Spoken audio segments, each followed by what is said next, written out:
नमस्कार दोस्तों, मैं अपने YouTube चैनल साहित्यिक कृतिक में आपका स्वागत करती हूँ। जैसा कि हमने सी टेट के जितने भी प्रीवियस क्वेश्चन थे चैप्टर वाइज हिस्ट्री का मैंने 10 चैप्टर तक कंप्लीट करा दिया था। आज हम लोग भूगोल के पहले चैप्टर से शुरू करेंगे, जो भी सी टेट की परीक्षा की दृष्टि से महत्वपूर्ण है, MCQs है, उसको आज हम लोग देखेंगे। जिसमें से आज का भूगोल का पहला चैप्टर है भूगोल सामाजिक अध्ययन तथा विज्ञान के रूप में। इसमें जितने भी महत्वपूर्ण MCQs हैं उसको आज हम लोग देखेंगे। साथ ही साथ अगर आप चैनल पे नए हैं तो चैनल को सब्सक्राइब लाइक ज़रूर करें, और वीडियो का लिंक हमने डिस्क्रिप्शन बॉक्स में दे दिया है, उसे जाकर आप लोग अच्छे से देख लीजिएगा। तो आज का पहला प्रश्न है, इसमें निम्न में से किस विषय के संबंध में कहा जाता है कि इसका विकास सामाजिक अध्ययन के रूप में शुरू हुआ, परंतु वर्तमान में वैज्ञानिकता का समावेश हो चुका है। पहला है ऑप्शन में रसायन शास्त्र, दूसरा है भौतिक विज्ञान, तीसरा है जीव विज्ञान और चौथा है भूगोल। सही उत्तर है इसमें चौथा भूगोल। अगला प्रश्न है भूगोल के अध्ययन की शुरुआत किस रूप में हुई थी। ऑप्शन पहला है इसमें सामाजिक अध्ययन के रूप में, दूसरा है विज्ञान के रूप में, तीसरा है पहला और दूसरा दोनों रूप में, चौथा है उपर्युक्त में से कोई नहीं। सही उत्तर है इसमें पहला सामाजिक के रूप में। जो भूगोल का अध्ययन की शुरुआत हुई थी सबसे पहले वो सामाजिक अध्ययन के रूप में हुई थी। सही उत्तर है इसमें पहला। अगला प्रश्न है निम्न में से किसमें भूगोल को केवल भौगोलिक घटनाओं का विवरण देने वाला विषय माना गया है। ऑप्शन पहला है वैज्ञानिक अध्ययन में, ऑप्शन दूसरा है सामाजिक अध्ययन में, ऑप्शन तीसरा है पहले और दूसरे दोनों में, चौथा है इनमें से कोई नहीं। सही उत्तर है इसमें सामाजिक अध्ययन में।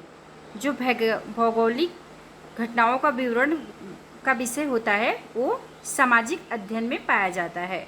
सही उत्तर है इसमें दूसरा। अगला प्रश्न है सामान्यतः भूगोल की शाखाओं का निर्धारण किस आधार पर किया जाता है। ऑप्शन पहला है विषय वस्तु के आधार पे, ऑप्शन दूसरा है प्राचीनता के आधार पे, ऑप्शन तीसरा है विश्लेषण के आधार पे, और ऑप्शन चौथा है उपर्युक्त में से कोई नहीं। सही उत्तर है इसमें पहला विषय वस्तु के आधार पे। जो भूगोल की शाखा का निर्धारण किया जाता है वो विषय वस्तु के आधार पे किया जाता है। सही उत्तर है इसमें पहला। अगला प्रश्न है निम्न में से कौन सा कथन भूगोल के अध्ययन के प्राचीन सिद्धांत से संबंधित है। ऑप्शन पहला है भूगोल का अध्ययन वैज्ञानिक तरीके से किया जाता है, ऑप्शन दूसरा है भूगोल के अध्ययन में कारण कार्य को महत्व दिया जाता था, और तीसरा है भूगोल के अध्ययन में कारण कार्य को महत्व नहीं दिया जाता था। ऑप्शन चौथा है उपर्युक्त में से ये कथन सत्य है। सही उत्तर है इसमें तीसरा भूगोल के अध्ययन में कारण कार्य का महत्व नहीं दिया जाता है। सही उत्तर है इसमें तीसरा। अगला प्रश्न है पृथ्वी की आकृति, संरचना, वायुमंडल आदि का यथावत अध्ययन भूगोल के किस रूप की मुख्य विशेषता है। ऑप्शन पहला है सामाजिक अध्ययन के रूप में, ऑप्शन दूसरा है वैज्ञानिक के अध्ययन के रूप में, ऑप्शन तीसरा है पहले और दूसरे दोनों के रूप में, और ऑप्शन चौथा है उपर्युक्त में से कोई नहीं। सही उत्तर है इसमें पहला सामाजिक अध्ययन के रूप में। जो पृथ्वी की आकृति, संरचना, वायुमंडल आदि की जो अध्ययन किया जाता है भूगोल की विशेषता बताने के लिए वो सामाजिक अध्ययन के रूप में किया जाता है। सही उत्तर है इसमें पहला। अगला प्रश्न है भूगोल के अध्ययन की वैज्ञानिक पद्धति की विशेषता निम्न में से कौन सी है। ऑप्शन पहला है इसमें केवल वर्णन पर बल दिया जाता है। ऑप्शन दूसरा है इसमें कारण कार्य पर बल नहीं दिया जाता है। ऑप्शन तीसरा है इसमें वैज्ञानिक पद्धति का समावेश किया जाता है। और चौथा है यह भूगोल को सामाजिक अध्ययन मानकर अध्ययन करता है। सही उत्तर है इसमें तीसरा, इसमें वैज्ञानिक पद्धति का समावेश किया जाता है। अगला प्रश्न है वर्तमान समय में भूगोल को निम्न में से किसके अंतर्गत रखा जाता है। ऑप्शन पहला है सामाजिक अध्ययन के अंतर्गत। ऑप्शन दूसरा है विज्ञान के अंतर्गत। ऑप्शन तीसरा है पहला और दूसरा दोनों के अंतर्गत। और ऑप्शन चौथा है उपयुक्त में से कोई नहीं। सही उत्तर है इसमें तीसरा, सामाजिक अध्ययन के अंतर्गत और वैज्ञानिक के अंतर्गत, दोनों के अंतर्गत रखा जाता है जो भूगोल है वर्तमान का। अगला प्रश्न है भूगोल की निम्न में से किस शाखा में भूगोल तथा पृथ्वी विज्ञान का समन्वय पाया जाता है। ऑप्शन में है पहला आर्थिक भूगोल। ऑप्शन दूसरे में है मानव भूगोल। ऑप्शन तीसरे में है भौतिक भूगोल। ऑप्शन चौथे में है पर्यावरण भूगोल। सही उत्तर है इसमें तीसरा, भौतिक भूगोल। भौतिक भूगोल को ही पृथ्वी विज्ञान के समन्वय के रूप में जाना जाता है। सही उत्तर है इसमें तीसरा। अगला प्रश्न है निम्न में से किसका अध्ययन भौतिक भूगोल की शाखा के अंतर्गत किया जाता है। ऑप्शन पहला है जलमंडल, दूसरा है वायुमंडल, तीसरा है पर्यावरण, चौथा है पहला और दूसरा दोनों। सही उत्तर है इसमें पहला और दूसरा दोनों, जलमंडल वायुमंडल, जो कि भौतिक भूगोल की शाखाओं के अंतर्गत आता है। सही उत्तर है इसमें चौथा। अगला प्रश्न है मानव भूगोल के अंतर्गत निम्न में से किसका अध्ययन नहीं किया जाता है। ऑप्शन पहला है मानव निर्मित पर्यावरण। ऑप्शन दूसरा है राजनीति संस्कृति। ऑप्शन तीसरा है मानव प्रजाति। और ऑप्शन चौथा है आर्थिक संगठन। सही उत्तर है इसमें चौथा, आर्थिक संगठन, जो कि मानव भूगोल के अंतर्गत अध्ययन नहीं किया जाता है, आर्थिक संगठन का। अगला प्रश्न है आर्थिक भूगोल के संबंध में निम्न में से कौन सा कथन सही नहीं है। ऑप्शन पहला है आर्थिक भूगोल केवल प्राकृतिक आर्थिक संसाधनों का अध्ययन करता है। ऑप्शन दूसरा है आर्थिक भूगोल क्षेत्रीय तथा वैश्विक दोनों रूप का होता है। तीसरा है आर्थिक भूगोल में वैश्विक आर्थिक संगठन भी शामिल होता है।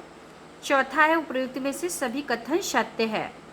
सही उत्तर है इसमें पहला, आर्थिक भूगोल केवल प्राकृतिक आर्थिक साधनों का अध्ययन करता है।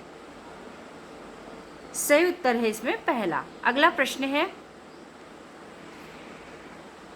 निम्न में से भूगोल की किस शाखा में मानव तथा पर्यावरण के बीच अंतर संबंध का अध्ययन किया जाता है।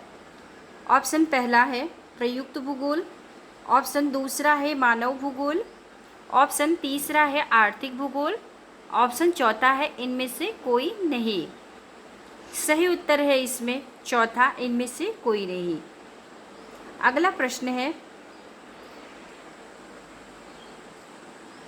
पर्यावरण भूगोल के संबंध में कौन सा कथन सही नहीं है। पहला है पर्यावरण भूगोल में मानव निर्मित पर्यावरण तथा प्राकृतिक पर्यावरण का अध्ययन किया जाता है। दूसरा है वर्तमान में जलवायु परिवर्तन का मुद्दा पर्यावरण भूगोल के अंतर्गत अध्ययन किया जाता है। तीसरा है पर्यावरण भूगोल की शाखा का दूसरा नाम प्रयुक्त भूगोल है। चौथा इसमें है उपयुक्त में से सभी कथन असत्य हैं। सही उत्तर है इसमें तीसरा, पर्यावरण भूगोल की शाखा का दूसरा नाम प्रयुक्त भूगोल है। सही उत्तर है इसमें तीसरा। अगला प्रश्न है उच्च प्राथमिक स्तर पर भूगोल और अर्थशास्त्र का एक साथ निम्नलिखित में से सहायक हो सकते हैं।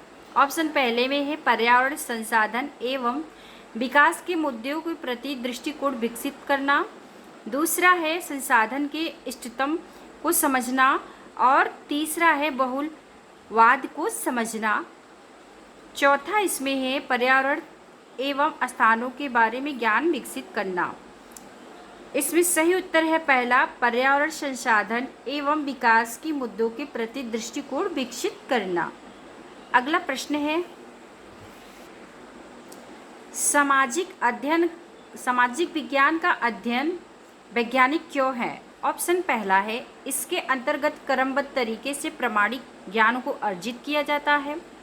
दूसरा है, यह पाठकों को समाज का वैज्ञानिक अध्ययन कराने में सहायक होता है। तीसरा है, इसकी विषय वस्तु में वैज्ञानिक शब्दावली का प्रयोग है। चौथा है, इसमें यह सामाजिक अध्ययन को विज्ञान कहने की मांग का पूरा करता है। सही उत्तर है इसमें दूसरा, यह पाठकों को समाज का वैज्ञानिक अध्ययन करने में सहायता करता है। सही उत्तर है इसमें दूसरा। ठीक है दोस्तों, फिर मिलते हैं नेक्स्ट वीडियो में। अभी तक वीडियो में बने रहने के लिए आप लोगों को बहुत बहुत धन्यवाद। नेक्स्ट चैप्टर को लेकर नेक्स्ट वीडियो में हम मिलते हैं।